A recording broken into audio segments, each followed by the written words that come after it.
I'm very excited to dig into this conversation today. I enjoyed going back and doing the work and the research for this conversation today, all offensive line talk and watching all the time. Here to help me dig into this, it is my favorite person to talk about this subject with. From the Trench Warfare Substack, it is my old buddy, Brandon Thorn. How you doing, man? I'm doing great, Robert. Always happy to get the invite and happy to be here. And yeah, man, just looking forward to this. I mentioned this in the intro. I think there are some shows that we do on the feed and some of the episodes that we dig into that truly are just an effort at like service journalism in a way, right? Trying to help people understand why the league is unfolding the way that it is. And I think the offensive lines that are better or worse than we might have expected, the offensive linemen that are better or worse than we might have expected, it often drives which teams are outperforming or underperforming expectations. And so what I wanted to do today is just spend some time talking about which groups have been better or worse than we thought over the course of the year and how that has shaped the NFL season as we ease toward the halfway point here. So let's just dig right into it. I want to start with just the overall offensive lines in your mind after all of the studying that you do, all of the watching that you do that have been better than we expected. And let's start with the first team you mentioned to me, and that is the Indianapolis Colts. So coming into the season, obviously we have three starters for the Colts that I was going to say are known quantities. That's not really true because of everything that's happened with Braden Smith over the last couple of years, but obviously Braden Smith has been a fixture for the Colts for a long time. So you have Bernhard Raimann at left tackle, just got paid this offseason, a real success story from a player development standpoint. We know what Quentin Nelson is. And then Braden Smith, when healthy and when he's right. Obviously everything that he went through with the OCD that he was suffering from, and it's been a tough couple of years for him, but we know at his best, he is a capable player. That still left two pretty big question marks on the interior coming into the season. They lose center Ryan Kelly and Will Fries in free agency, both to the Minnesota Vikings. Tanner Bortolini comes in at center. Matt Gonsalves comes in at right guard. We saw them in stretches last year, but young players and still, I think, to a degree, question marks coming into the year. So as you're trying to kind of categorize and work through why the Colts offensive line has been better than you might expected this year, does it really just sit with what you have seen from Bortolini and Gonsalves halfway through the season? Yeah, I think so. When you're isolating the offensive line, but I think you have to look at it from kind of a bigger vantage point and just look at the whole offense and everything is working. Everything is clicking. You're getting a career year out of Daniel Jones. I think that's a big part of it, and just everybody's playing well. So it seems like everything they're calling is working. Um, I like the environment that they're operating within as well, just in terms of you look at how often they're running the ball, and then when they do pass it, I think the first in play action percentage, things like that. Their running game is very potent, which is a credit to the offensive line to a large degree. But what it also does for their pass protection, they're not in a lot of unfavorable down and distances, things like that. So once your running game, I think, is kind of setting everything off like it is for them, it makes the passing game easier. And then the scheme that they're doing it in is also making it a little bit easier. So kind of masking, not asking a whole lot from the offensive line and pass protection specifically. And then when you do, they are executing well. So I think you've set the table with that. But Bortolini and Goncalves or I'm not sure how you pronounced it, I but always say Gonsalves. I don't know if that's right or Gonsalves wrong. sounds That's better. like that's what I always say. I truly don't know how to pronounce it, even though I have Yeah. heard it. Like I should know Yeah. at this point, and I still I can't get it should right. definitely know. But yeah, he's been the biggest surprise to me because Bortolini, I had some questions about, going back to as a prospect. I liked him. He was almost one of my guys, when I do my top 10 list. And what put me off of that was at the Senior Bowl, one-on-one reps and pass protection, you could see some of the limitations. And I just thought if I'm projecting to the league, maybe not quite as good of a fit as you would be as a higher level prospect, with better physical traits and things like that. But a great athlete and does really good things in the run game. And now with everything we just said in terms of what he's being asked to do, he's in the perfect situation and he's really playing at a very high level. But Gonçalves, though, like, I was a little lower on him at Pittsburgh. He played tackle. I thought he definitely needed to kick inside to guard, and he's really stepped up. He's been really stout at the point of attack and strong and physical and, really good on jump sets on the play action reps that he's getting to execute. So, some of his concerns being a little stiff, in reactions and, reactionary quickness, I would say is kind of below average. That's kind of getting masked. So, yeah, and then the other three that you mentioned are all playing at a very high level. So this is it's been a surprise because I had them coming into the year. I believe they were 14th or 15th in my offensive line rankings. So, kind of middle of the pack because I just wanted to see how, the center and right guard were going to look. But everything that we've said and what they're being asked to do, and it's just way better than I expected. And they're one of the 5 best units in the league right now, and kind of a driver of their success too. Let's take those guys individually. Like watching Bordellini, you have posted a couple of clips this week, just some of the work that he's doing in space, and Yeah. that's what really jumps out to me. And his kind of lateral quickness and recovery ability in space is remarkable. And some of that stuff manifests on screens or like when he's really out in a ton of space, like on the second level, on screen passes, etc. But when he's moving laterally, the ability to kind of the quickness in that space and the ability to recover, you see it on like kind of crazy angle reach blocks as well. Like it's not just in space. And so even if he's a little bit undersized, like his ability to find guys but also maintain contact with guys and recover is absolutely crazy. And you see that all the time when you're watching him. And so some of the plays he can make in the run game because of that ground he can cover is really remarkable, even for an undersized player. And I think they've weaponized that in a really effective way.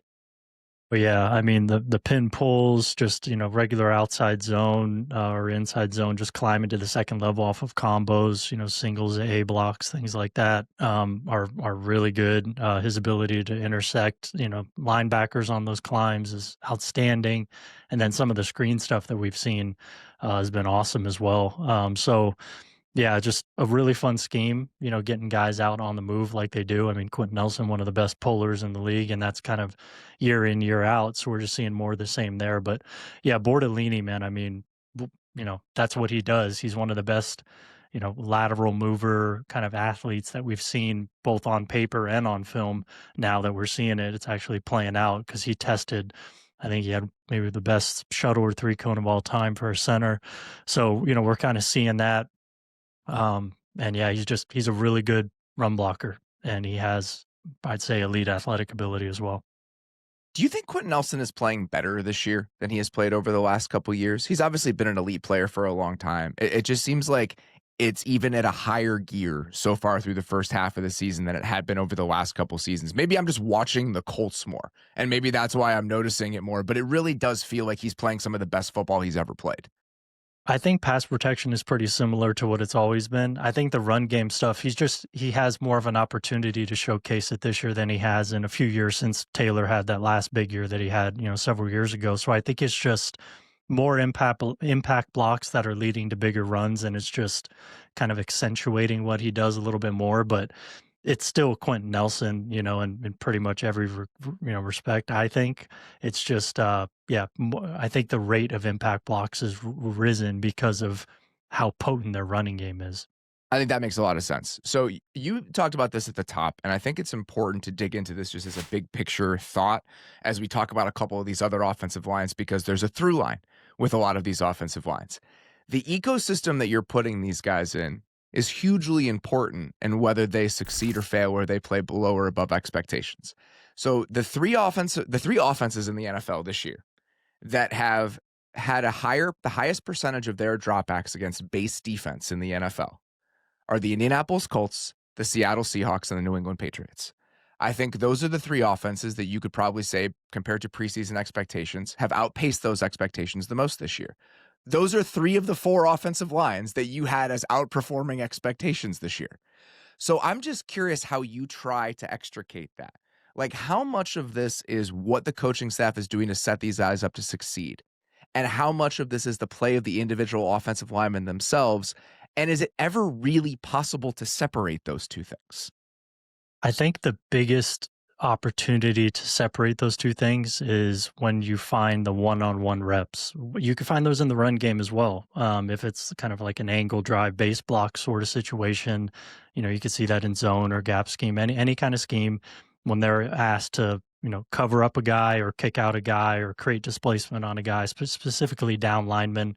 I think those opportunities you could really see what an individual guy is capable of, and then you adjust based on level of competition, and then that could carry more weight. And then you do the same for pass protection, true drop back pass situations, third down, high leverage situations, those sorts of things. And then, of course, adjust for level of competition, and you just try to isolate those reps. But I think, so I'm on the hunt for those reps all the time because I feel like that's really the difference maker in guys, in the trenches. However, it is kind of a double-edged sword for me when I'm watching film because the less of those that I can find, the better, in terms of, not for me and my enjoyment watching it, but just for putting myself in the offensive lineman's shoes.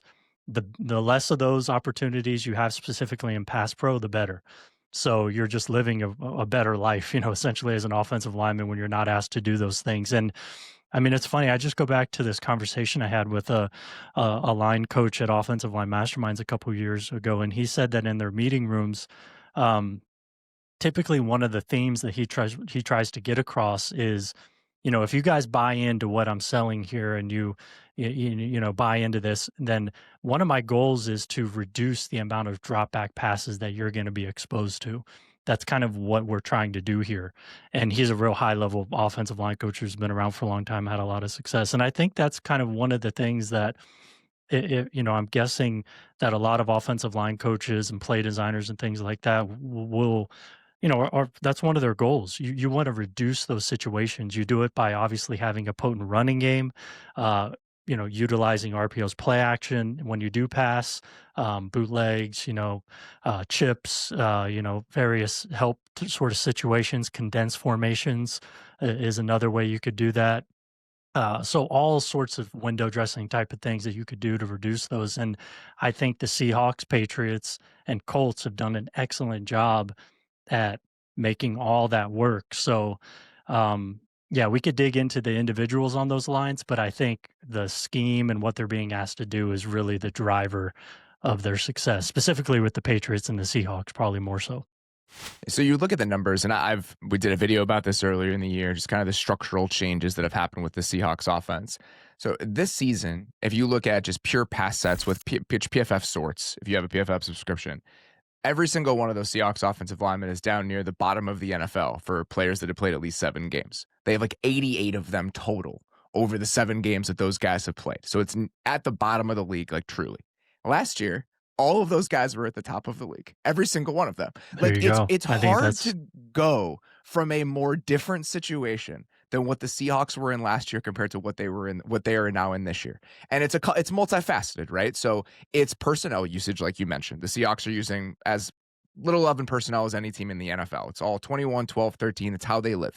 And so you're doing a bunch of different things in those scenarios. You're simplifying the calls that you're seeing from a defense and helping yourself avoid pressure looks. You are creating wider edges for defensive ends consistently with multiple tight end sets. You're creating more chips. You're creating more traffic. And with all of the play action that usually comes along with those, you're minimizing the amount of true pass sets that you have. And so you're making life just so much easier on every single one of these guys.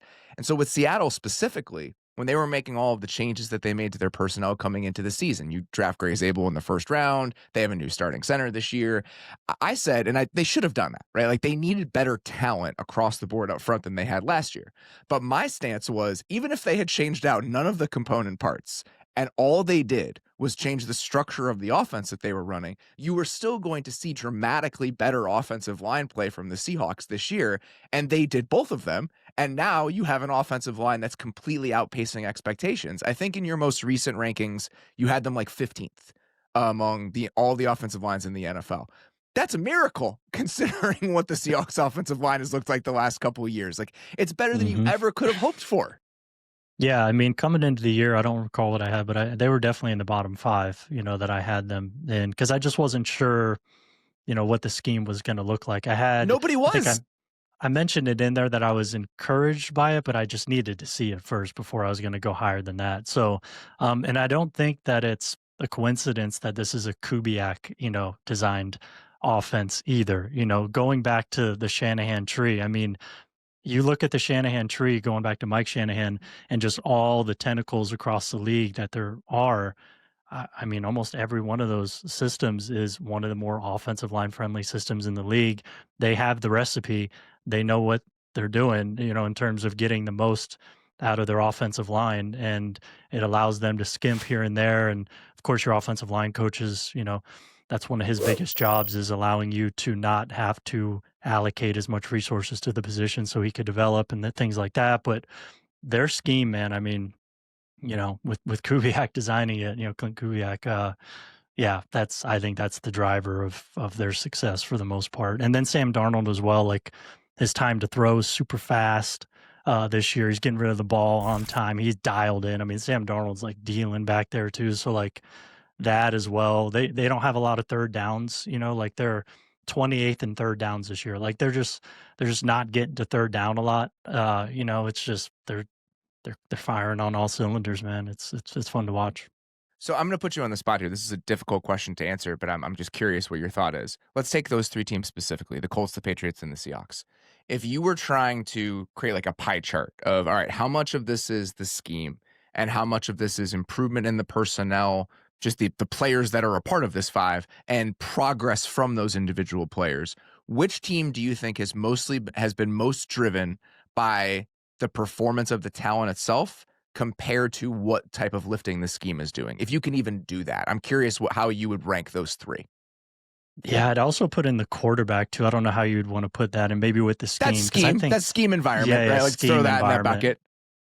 Yeah, Drake May's ability to not drift in the pocket is awesome. But I would say the Seahawks and the Patriots, I'd maybe go like 70-30, schemes, 65-35, something like that. And then the Colts, I would go more like 60-40, 55-45, because I think their personnel is better than these other two, because of Raymond, Nelson, and Smith. I think those guys are more, kind of, higher on the hierarchy, at their position than the other guys have. But yeah, that's how I would do it. If you're looking at, let's talk about Seattle kind of individually.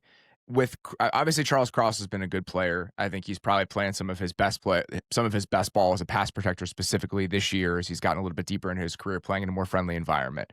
Having Abe Lucas be healthy, right? Like we've always known he was capable of this. Now the fact that he looks as healthy as he's been probably since his rookie year, right? You see him playing at a really high level. Let's take the interior guys specifically. Is there anybody among that group with Zabel, Jalen Sundell, their center? Let's maybe leave Anthony Bradford off to the side. With Zabel and Sundell, are those guys in your mind playing better in those isolated situations than you might have imagined, or do you think this is a lot of what the offense is asking them to do?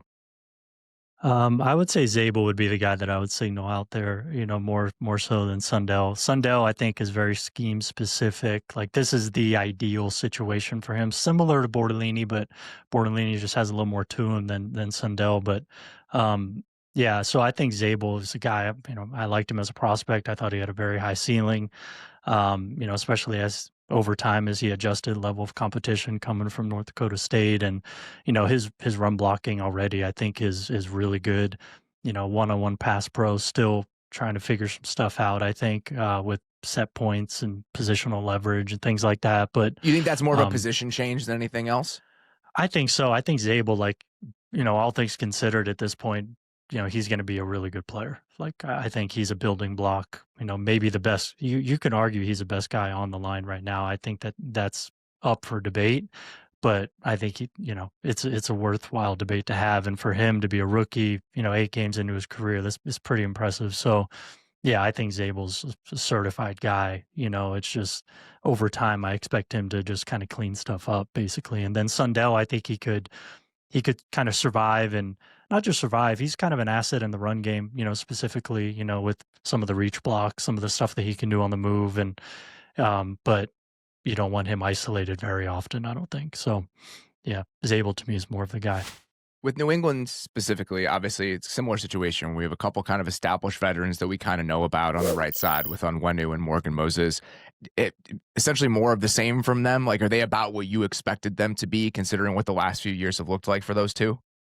Yeah, I think so. I think you're starting to see more of Morgan Moses' age a little bit when he's isolated out there on an island in pass pro. Just he's always been just kind of a guy who needs to win quickly in pass protection and uses length and kind of wall guys off, as they're going up, high side sort of rushes around the corner. But the corner's a little shorter for him nowadays, I think, but it kind of gets masked because Drake May is so good at, and partly for Will Campbell too, because that's one of his discrepancies, I guess, of his game is kind of a short corner. Guys can kind of get on his edge. But because of, I think when I watch film, a thing that stands out to me on Drake May is his ability for his back foot to hit and not drift back, outside the pocket deep and step up and out or just straight up out.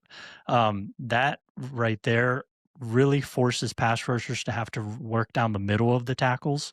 And that plays into their wheelhouse, especially Campbell, but both of them really, because I like both of their anchors and their ability to deal with power.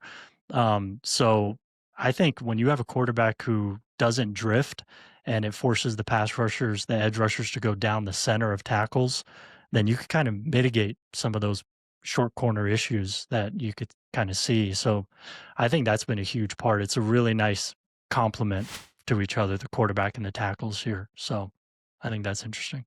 Let's talk about the left side. Will Campbell is a fascinating player.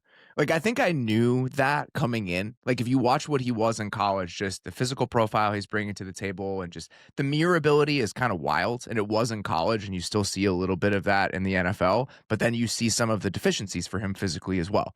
So when you think about the first half of his rookie season, is he about what you expected to be based on what you thought of him as a prospect, or has there been gaps in your based on your expectations that you've kind of seen crop up over the first couple months? Yeah, really interesting player. So, he was my top rated offensive lineman in the draft, but I thought he would be an ideal guard. So, he was my favorite guy in the draft. So I thought he could potentially make tackle work. And I think he's made it work better than I expected so far.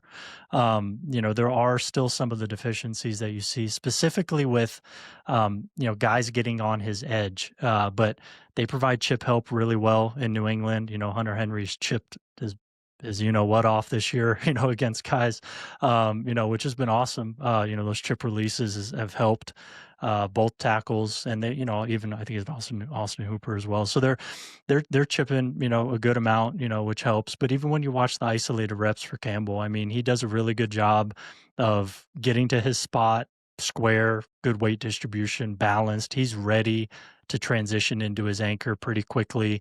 Guys can establish first meaningful contact on him, a little bit more than you want because of, I think, some of the length and wingspan, kind of deficiencies. But I think his play strength is good. He could certainly anchor well once he actually, is able to get his hands inside on guys. And then he moves really well, of course, as well. But guys can kind of access his edges a little bit easier than you would want. But is that length based in your mind? Like, why do you think that happens? And do you think that's something that can improve over time? I think it can because, there's a circle technique that tackles often use where you're kind of working that outside hand around pass rushers' swipes and chops so they aren't able to, trap that outside arm. So, you've seen that from him. You see that from pretty much all tackles to some level. So I think if he really dials that in and just continues to fine tune that, it'll limit those situations. But I think it's always going to be, one of those areas of his game that you could capitalize on, especially if you're a certain kind of rusher who can get his feet stopped. If you're able to set up your moves and get his feet to stop and then go to a cross chop or, stab, chop, rip or whatever guys are going to use to access those high side sort of rushes, you could kind of get on his edge a little bit easier because he's just kind of a narrowly built guy. Mm-hmm. There's just not a lot of width there or mass. So, it's just simple physics, I guess, not a lot of space there to work around. So I think in that's college just part he of could it. get away with that. right? Like Yeah. that happened in college as well, but his lateral quickness and his ability to recover, even if that happened, he was usually be able to he would take the play back over the course of the play in college in a way that he can't against more talented players. And that's kind of what I mean when I say he's kind of what I expected him to be in a lot of ways, but as the competition has gotten better, I think some of those deficiencies just become a little bit more amplified. Yeah, yeah, I agree. And when, if he's going to be with Drake May for a long time, I would assume so. With the style of play that Drake May plays with, it kind of reminds me, of Dak when he first came out. With was it 16 or 17 in Dallas. I remember watching Dak early on, and I'm just like, man, this guy never drifts. His back foot hits, He's a and robot. He's a quarterback robot. and it was just awesome. I was like, wow, this young guy's coming in. It's just like making life easy on the offensive line. And so like that is, tackle's going to work essentially for Will Campbell, I think, in this environment, this scheme, this quarterback, I think it's going to work. So it's awesome. Not the only position switch among rookies on that offensive line. Obviously, Jerry Yeah, Wilson Jerry was a Wilson. center at Georgia before moving to guard in the NFL, which was surprising to me, right? Like, I just don't think I ever expected that. Like, when they announced that in the preseason, they're like, yeah, he's going to be the starting left guard. I was like, okay. We assumed he was going to be a center. That's what everyone kind of projected him to be. In your mind, obviously, he's been banged up this year. He's been in and out of the lineup. But when he has played, what have your early impressions been of that transition from Jared Wilson specifically?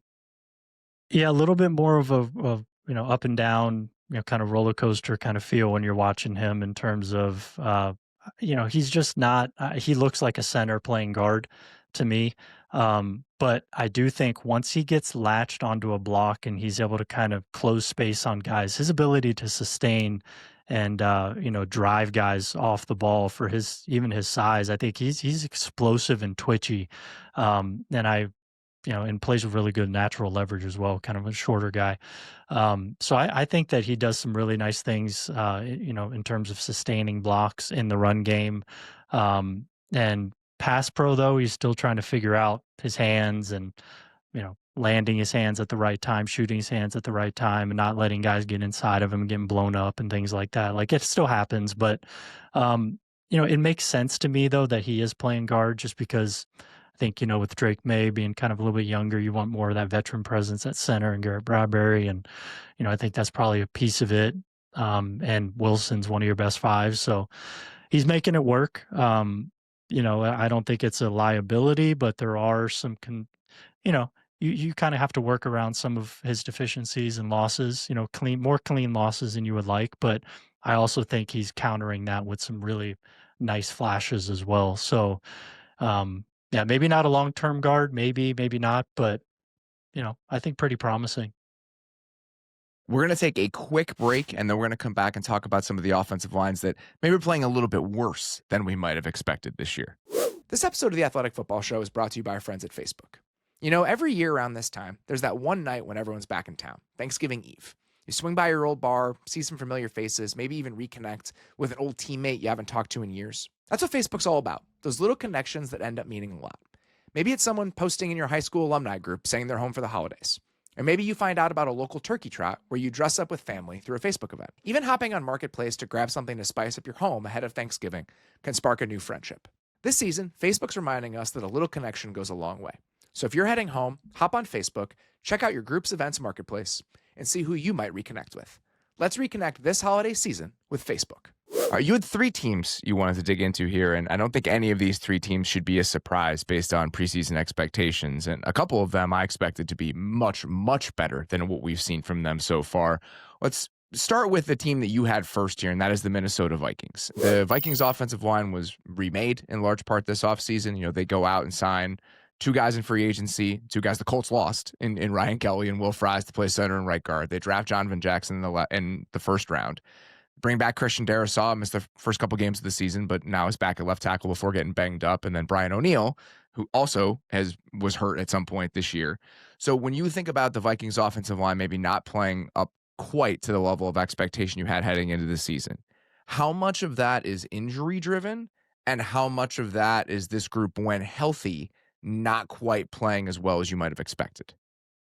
This to me is like 90% injury driven. Okay.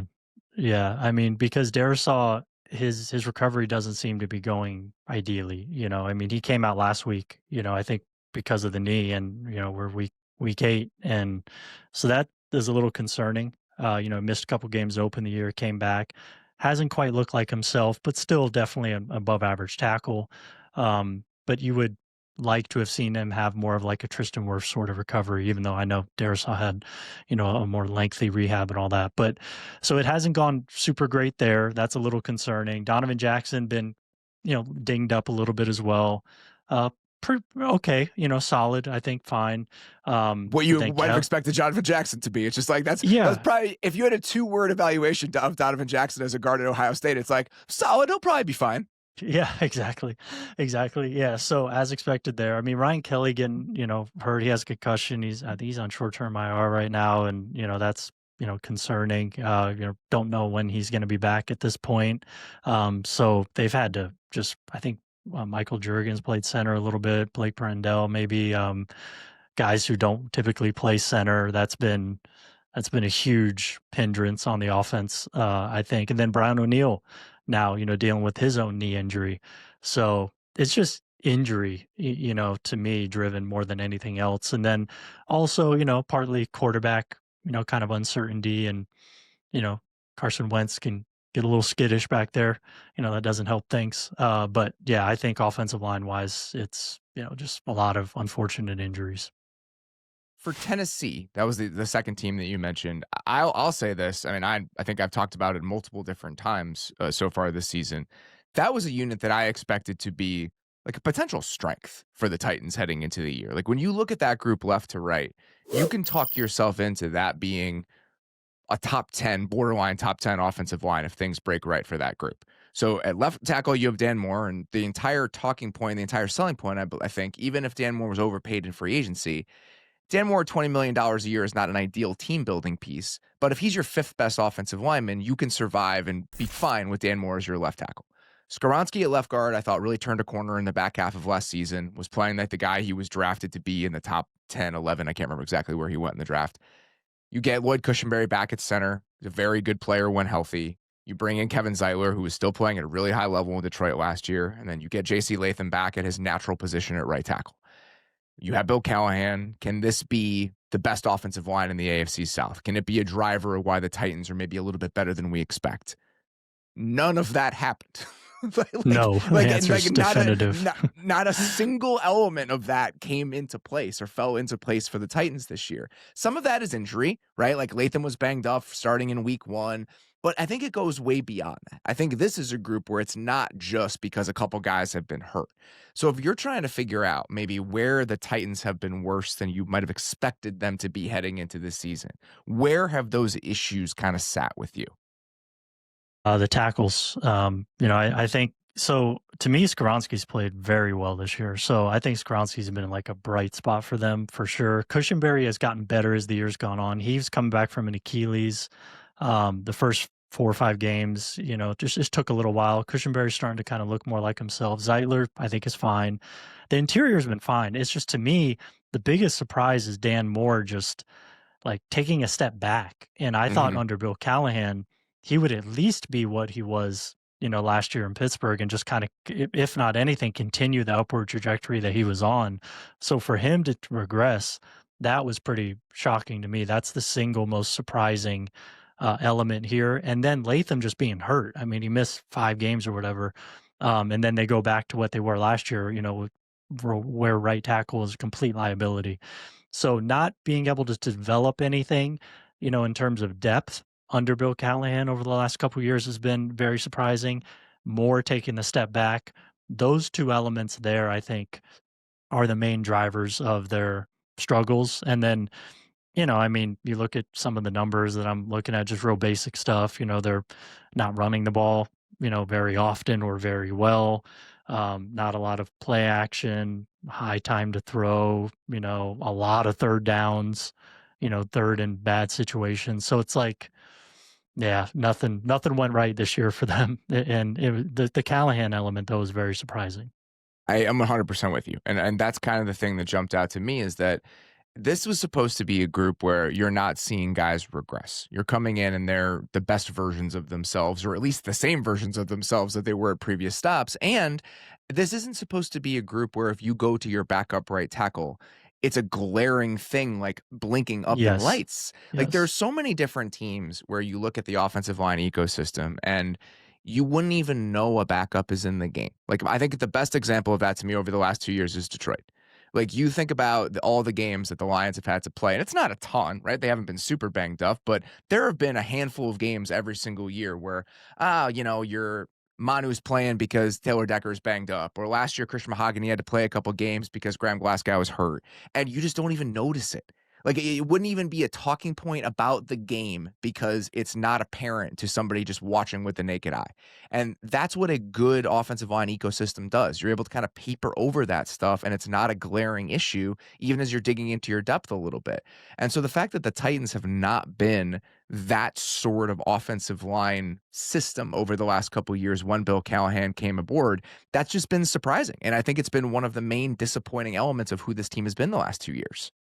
Yeah, this is the most disappointing offensive line in the league, I think, pretty injury related too much. I mean, the Latham thing is, mentionable, but it's not the driver here. So yeah, this one for me really threw me for a loop, just because Callahan has a 20+ year track record of usually getting the most out of guys. So yeah, pretty surprising. I'm going to put you on the spot. I'm just curious about this because I'm just thinking about offensive line coaches in general.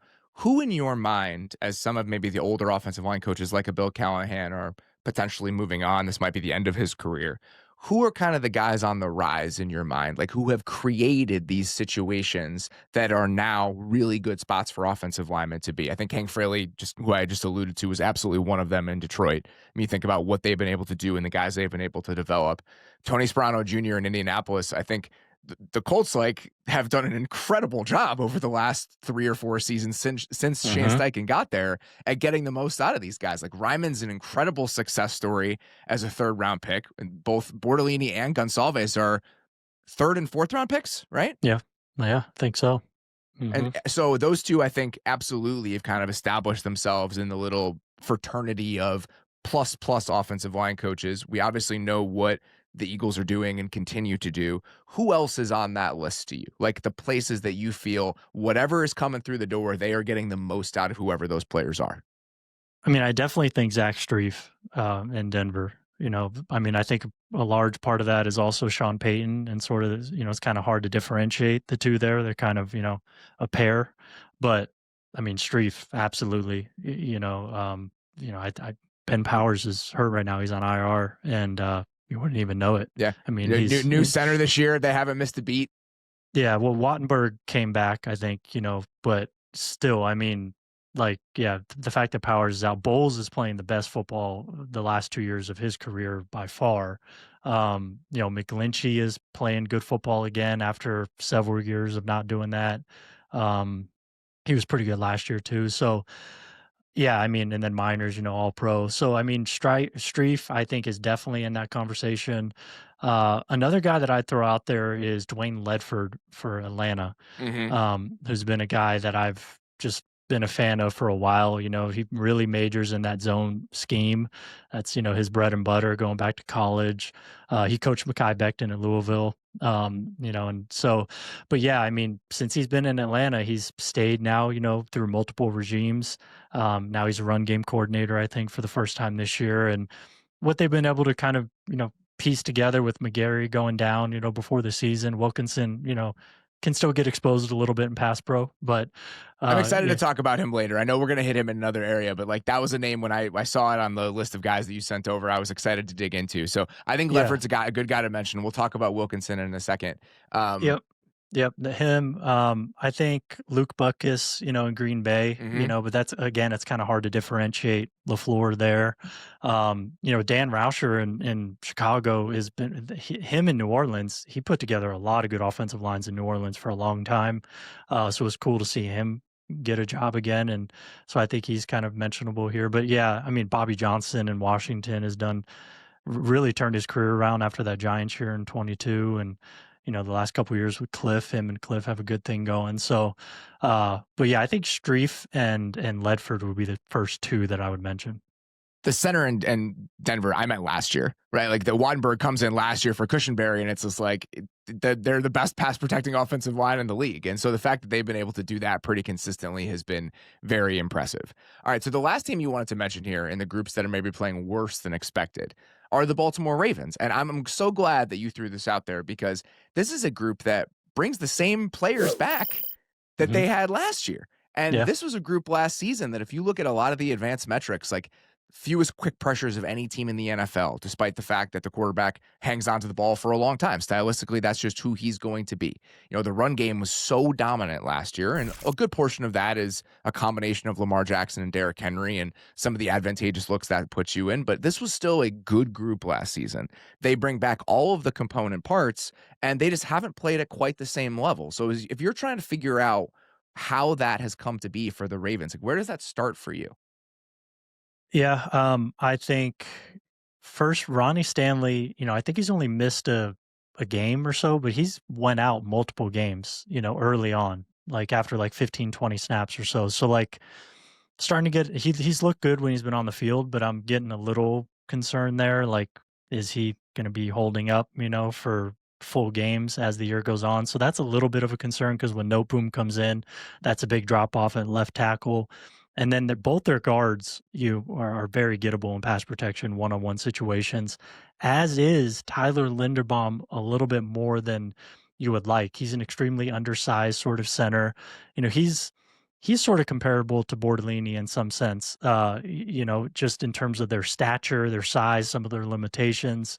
And he's not really being afforded, a lot of the same opportunities that Bordellini is, this year in terms of scheme and things like that. Lamar being out, of course, drags everybody down. So that's been a part of it. So the interior has been very shaky in pass pro. Stanley in and out of the lineup a little bit. I think that's kind of the drivers, there for them being a little disappointing. How about in the run game? Like, is there anything that you've seen from the interior that feels different in the run game that it might have looked like last year? Um, I mean, not necessarily. I just think, Voorhees, I think, struggles to sustain blocks in the run game, when And Noteboom obviously comes that's the in. difference, right? Like McCary played for a good majority of last year, even if Voorhees was started the season as the starter. So I think Right. that's important to acknowledge at least. Yep. Yeah, he was there, but McCary last year was awesome. So, yeah, that got him paid in Jacksonville. So yeah, I mean that's been a drop off, and then of course with Nopum in there, that's a drop off. So I think they're doing a lot of the similar sort of stuff from what I've seen, but they're just not able to execute on that left side as much. Patrick Picard hasn't been in the lineup; he just came back. That's been that's a huge piece of the running game. And then Lamar is obviously a huge piece of the running game. So yeah, I just think injury driven partly for some of those outside components of the running game. And then also that left side, is a little bit concerning in the run game as well. So let's take these one at a time. I don't think we have to spend a ton of time on the known quantities at these spots. Like the best left tackles in the league so far in your mind this season. You had Laremy Tunsil, Tristan Wirfs, Trent Williams, Garrett Bowles, Andrew Thomas. A couple of those are more notable than others, right? Like we know what Wirfs is. The question was going to be how well is he going to come back from injury? The answer is he's Tristan Wirfs. Like he looks like Tristan Wirfs. That's been the answer. Trent Williams continues to play at a very, very high level at left tackle. Andrew Thomas, again, when he's been healthy, coming back from injury, he's one of the best left tackles in the league. All of those, I think, make total sense. Tunsil and Bowles, in my opinion, are kind of the most notable among this group. You talked about Garrett Bowles playing the best football he's ever played later into his career. That extension that they signed him to is also kind of a bargain based on the level of play that they're seeing from him right now. I think that's worth mentioning.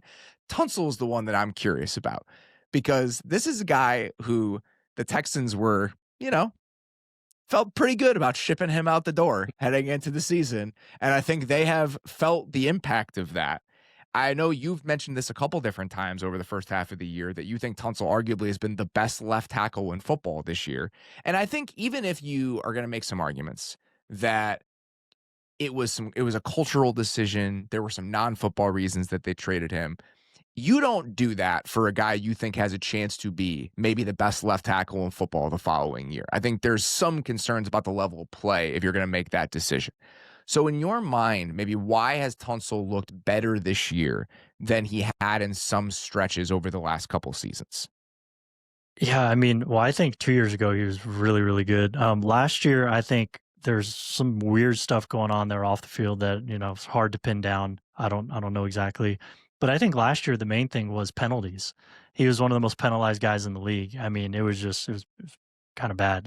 He's typically one of the more penalized tackles in the league his whole career, if you look at it. But last year it just got out of hand. I don't remember what he had, but it was a lot. It was double digits, I think, well into it. So that to me, it was just an undisciplined sort of Tunsil.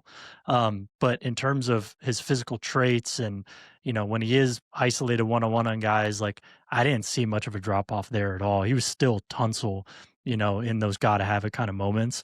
So now it's just he's a more disciplined version of himself, I think. And then he's also operating in a system now where the run game is fun. He's being asked to do a bunch of cool stuff in the run game, with a lot of the stuff they do with pinning guys, pulling guys, and, moving guys, crack tosses and all this kind of cool stuff. So he's featured there but he could still lock down the blind side, and he could do that at a level that's top 5 in the league at left tackle. So it's just more of the same from Tunsil. He's just kind of reeled in his game a little bit, dialed it in a little bit. So I think the change of scenery has really helped him, and he's in a good environment as well. So yeah, to me, Tunsil's definitely top 3, top 4, left tackle this year again. Let's get to left guard again. A lot of usual suspects here. You had Quentin Nelson, Tyler Smith, Joe Thuney. I mean, those are probably the best left guards in the league for the last 3 years, wouldn't you say? Yeah, I think so. Yep.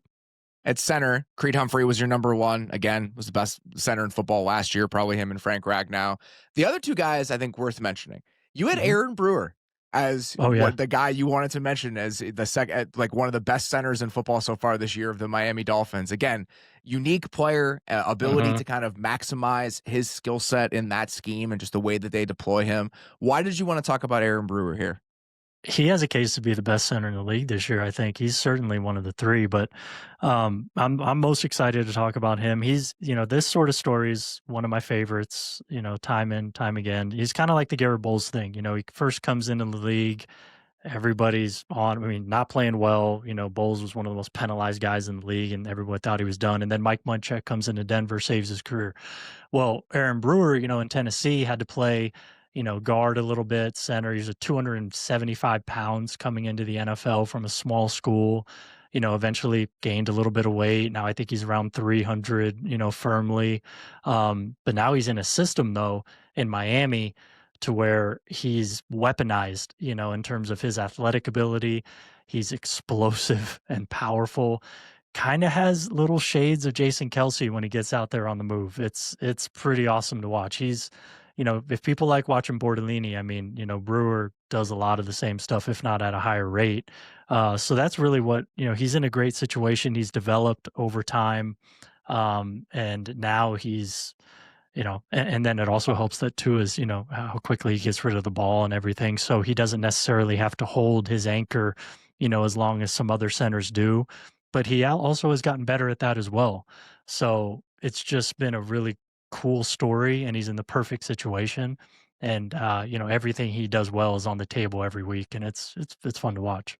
Speaking of slightly undersized centers, the third guy that you wanted to throw in here is Drew Dalman, who had, a couple rough moments early in the season for the Bears. It wasn't the strongest start. I think he's really settled in. And last week, a step back for this group as a whole, especially in the run game. But if you look at what they had done against Washington and against the Saints and just how much better their run game looked and a lot of the perimeter runs that they were trotting out in those 2 games, he's a main driver of that. So when you think about what Drew Dalman has been for the Bears this year and what you had seen from him in Atlanta, is this what kind of level you expected him to play at, or has he been better than you thought he was going to be, changing spots and changing scenery? I think this is probably about where I expected. I think part of this is also driven by just center play overall is maybe lagging a little bit, Yeah, it's a transitionary year for sure. Yeah, it is, at other positions as well, like right guard, especially not having Zach Martin, anymore, and Shaq Yeah, Mason just the just interior disappeared. period. Yeah, I mean, just a lot of turnover. So, but yeah, Dalman is still, I think, especially the last few weeks, just Dalman, just solid at everything. He's in the right spot at the right time, kind of captaining the ship well. He's very precise on combo blocks, and his timing on his releases and overtakes is really good, and just spatially very aware and just really good with leverage. Just a really fun guy to watch if you like watching centers. That is, he's just does the little things well. Not the most physically imposing guy or anything like that, but yeah, just kind of right spot, right time guy, consistent. So he's been fun to watch, and yeah, I'm excited to watch the Bears offensive line more, as I think it's like, what is it, week 10 on or week 11 on? That's when things get real for this offensive line. And I really want to see, because the defensive line schedule is going to go to another level. So, yeah, I think we'll know more about some of these guys then. At right guard, again, the guys that you had as the best in the league are the guys who have been the best in the league for the most part over the last couple of years. I believe right now, correct me if I'm wrong, but Trey Smith, Quinn Miners, Chris Lindstrom, Trey and Quinn Miners are the two highest paid right guards in the NFL, I think, coming into the season. And so those guys have continued to play at a high level. The guy that I think might surprise some people here that you wanted to mention was Kevin Dotson from the Rams, who's been one of the best right guards in the league. What about Kevin Dotson's play this year has stood out to you?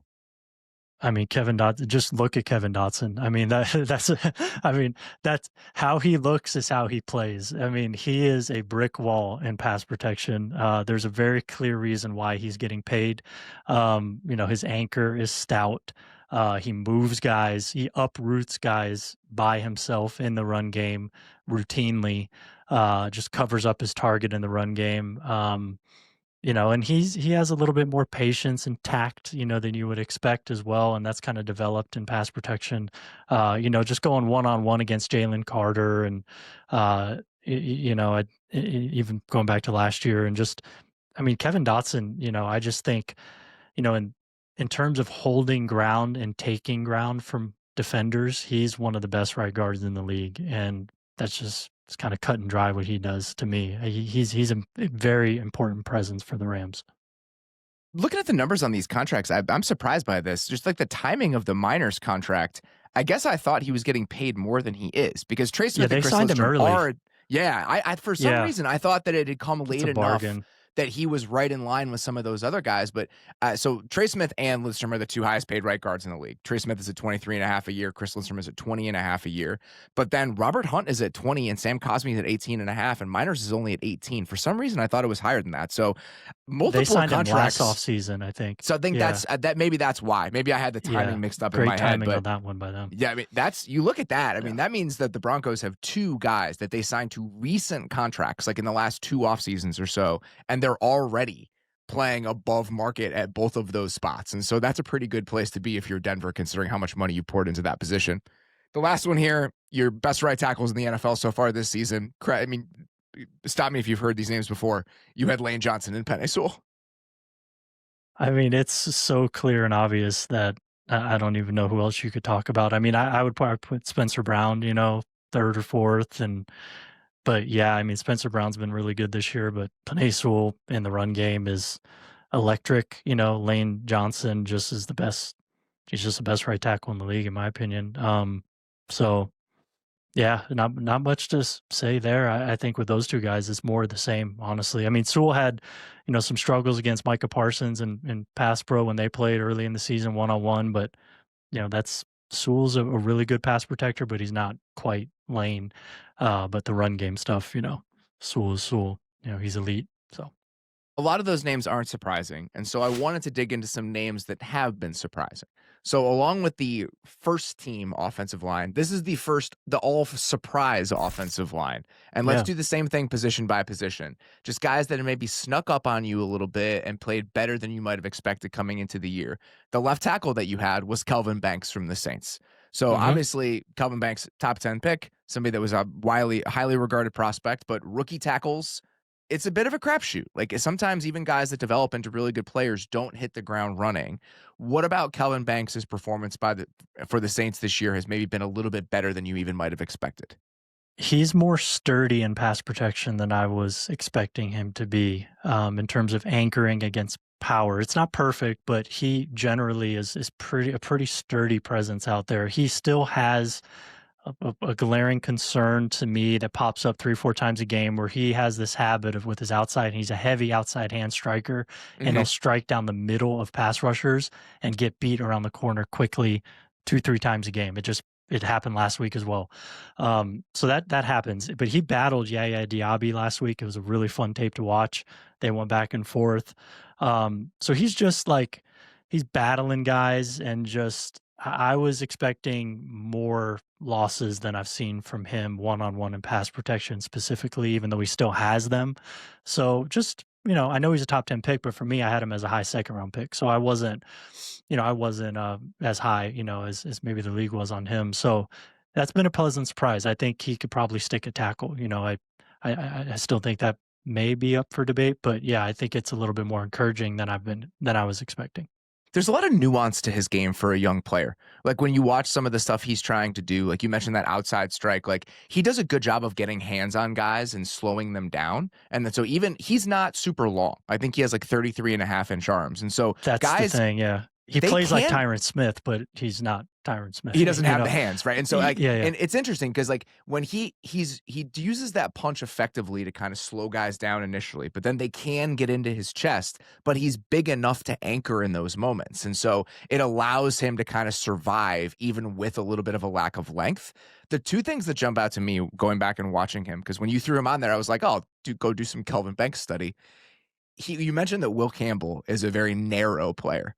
Kelvin Banks is the opposite of that. Like he is such a wide player that I think that there are some benefits that come along with that. And the other thing that really jumped out to me, Bears game specifically, because they were throwing a lot at them in terms of sims, stunts, things like that. He plays with very good awareness for a young player. And so when you combine some of the nuance that he plays with and the fact that he has a very good sense and awareness for like when a stunt is coming back his way, he plays with really good help with his right guard or his left guard. Just there are elements of his game that are a little bit more refined and mature than you might expect for a guy in his rookie year and somebody that people thought might have to move inside to guard in the NFL. Yeah, I'm glad you mentioned the kind of the width of his frame, because it just ties back to, him and Campbell, and you look at their wingspans. I mean, Campbell's like, what's his wingspan, 1 percentile or whatever, and and Banks is 90th percentile. So it's just, two different ends of the spectrum. Even though their arm length is comparable, the wingspan is drastically different. So it's just like you have one guy on the high end of it, one guy on the low end. And I think that actually, it does matter when it's those two extremes. So you could definitely see that. I think that matters. If he could just I would say, add more variance to his strike package, if you will, in pass protection to be a little less predictable, then I think, he could really turn into a player. So we'll see. Left guard, a couple really interesting names on here. The first one that you wanted to mention was Kingsley Suamataia.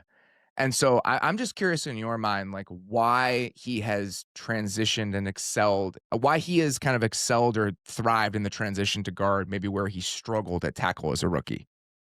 Yeah, just thinking back to last year at tackle, I remember he almost got Mahomes killed against Trey Hendrickson.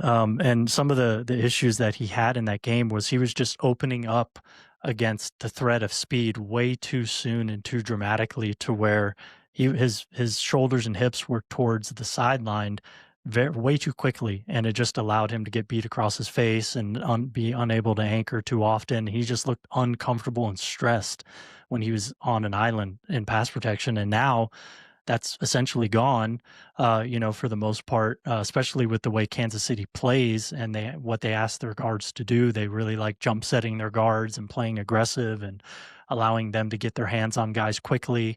And that's really just kind of played into his wheelhouse and has allowed him to dictate terms to pass rushers a lot more. He still has some breakdowns here and there, but I just posted a clip, the Travis Kelce touchdown last week.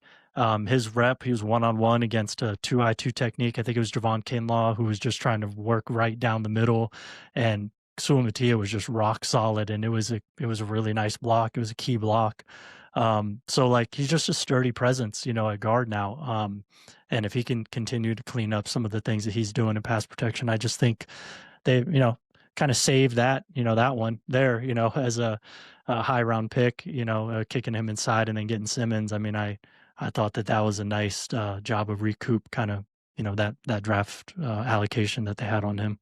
Another really surprising name that you had here as a surprising left guard is Chris Paul from Washington. And that was one where I was Brandon Coleman, the tools for Brandon Coleman are enticing, right? I mean, Brandon Coleman is a big, powerful, explosive player. And so them moving Brandon Coleman to guard this year, I was excited to see how that went.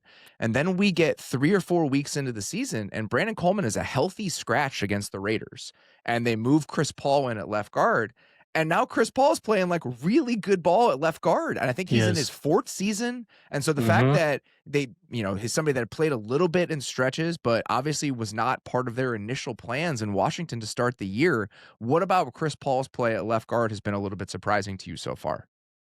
I mean, I remember watching Chris Paul in college at, I think it was Tulsa, and I just he played tackle, and I just thought, man, he's gonna have a long way to go just in terms of his technique and things like that. Just a big physical guy, but I didn't think he moved super well and all that. And now here we are 4 years later, and gets uh, Coleman gets benched and he's in the lineup, and he's really solidified the line since he's been in there. He's a big physical guard who plays aggressive, but he knows how to kind of balance that out. But when he gets his hands on guys, I mean, he ends reps quickly, and he's a real force in the run game as well in terms of creating a lot of movement. Him and Tunsil have been awesome on double teams this year.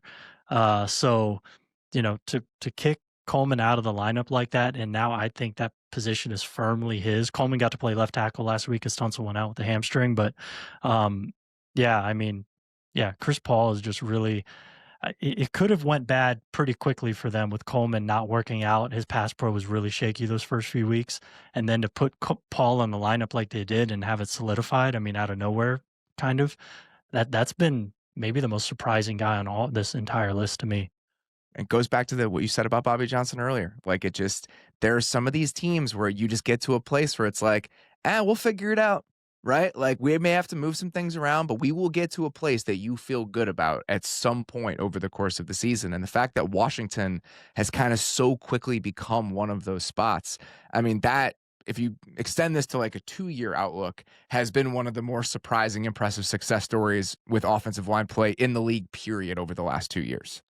Oh yeah, absolutely. Because we know what we thought of Cliff Kingsbury coming in to Washington and having question marks there with how he's going to design things, and then Bobby Johnson coming off of the Giants situation, and yeah, just 180. So yeah, their run game is awesome, and yeah, it's been fun. The last guy left guard you wanted to mention was Dylan Fairchild from the Bengals. Obviously, he comes in as a Yeah, third round pick, somebody that looked really good in the preseason, somebody whose tape at Georgia was really fun to watch. I mean, that entire group at Georgia I was know fun you to liked watch him. last year, but I loved watching Dylan Fairchild in college. So, what about his play as a rookie has impressed you? He's just looked a little bit further along than I was expecting, because I liked Ratledge a little bit more than him as prospects, just because I thought he was a little bit more polished. But Fairchild, I've just been impressed with, just his positioning and pass pro, and his spacing on a lot of stuff has been good, and just overtaking stunts and twists and being in the right spot at the right time. And again, it's not perfect. He had that safety he gave up against Detroit. That was, filthy move by Derek Barnes, coming from depth and faking him out. But and then he's just coming off a knee. But and then another thing is, the thing that I did expect to shine through eventually is one-on-one, he could just be a dude. Sometimes some of the reps he had against John Allen, against the Vikings were awesome. Zach Allen in Denver, sustaining blocks. I mean, just going at these guys one-on-one and just being very firm and kind of commanding against some of those guys. That's just, stuff you love to see, even if he does have some breakdowns here and there. So I just think, I'm pretty encouraged by what I've seen from Fairchild.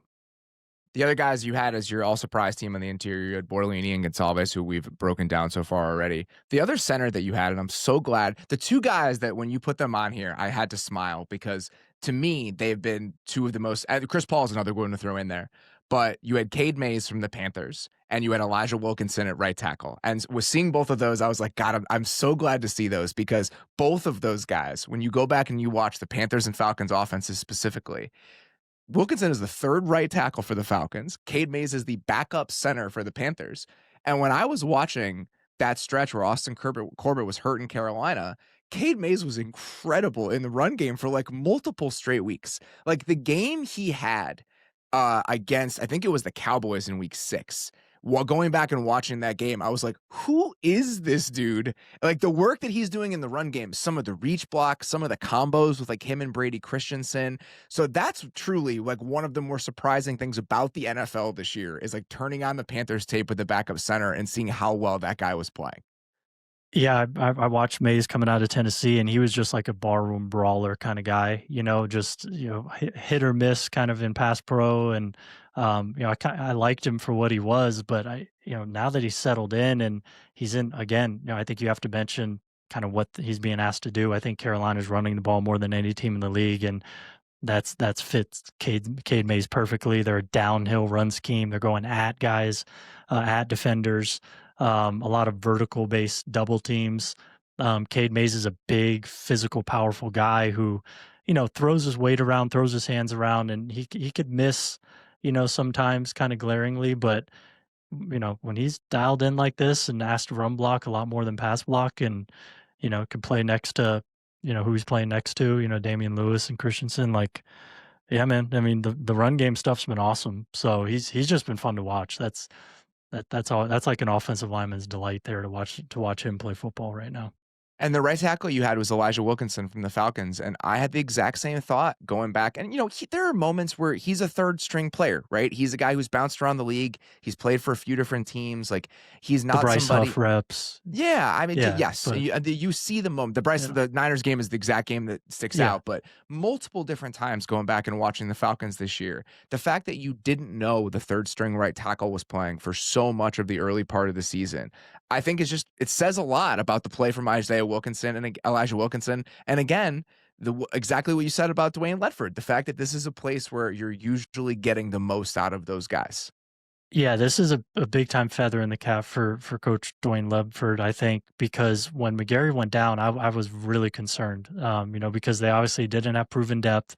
I had watched Wilkinson going back years, back to I remember watching him with the Broncos and different He's in stops that he's Arizona, right? Arizona, yeah, and just like, I think those situations at the time were probably not like this situation in terms of some of the guardrails that are around him and things like that, limiting some of those, exposures and pass protection where he can really, look, like an issue.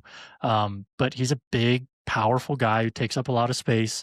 And if you put some guardrails around him in pass pro and you put him next to Lindstrom, and just what Ledford has been able to get out of him this year, I think has been really impressive.